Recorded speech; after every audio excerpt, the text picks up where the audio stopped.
வணக்கம் நண்பர்களே. இன்றைக்கி நம்ம சுவையான மத்தி மீன் குழம்பு பார்க்கலாம். அதுக்கு செய்ய தேவையான பொருட்களை பார்க்குறோம். மத்தி மீன் அது மசாலா தடவை வந்து மிளகுத்தூள், மஞ்சள், உப்பு தடவின மீன், புளி தேவையான கரைசல், வெந்தயம், தக்காளி, வெங்காயம், பூண்டு, கொத்தமல்லி, கருவேப்பிலை, அப்புறம் தேங்காய் பால் வந்து அரைச்சிருக்குங்க. அதில் வந்து புதினா, 2 பூண்டு, ஒரு பச்சை மிளகா, தேங்காய் தேவையான அளவு, அப்புறம் சுவைக்காக நம்ம கத்திரிக்காய் போடுறோம். இப்போ நம்ம அடுப்பு பற்ற வச்சுட்டோம்.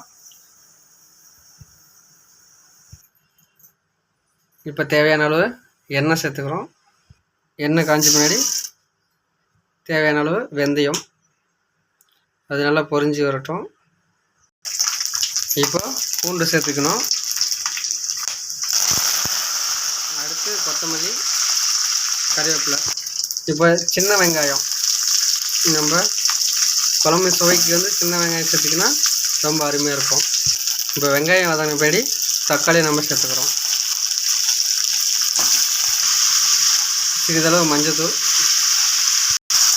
சிறிதளவு கல் உப்பு சேர்த்துனா தக்காளி வந்து வேகமாகவும் நல்லா சீக்கிரமாக வதங்கிடும். அதுக்காக கல் உப்பு சேர்த்துக்கிறோம்.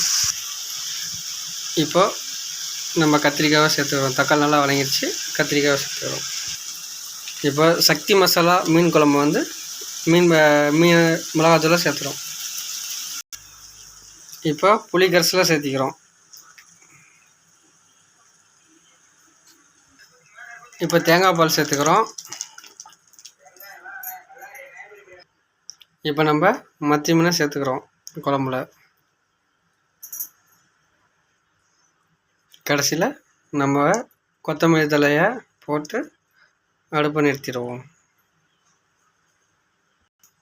சுவையான தேங்காய் பால் மத்தி மீன் குழம்பு ரெடியாக இருக்குது. வாங்க நண்பர்களே, சாப்பிட்லாம்.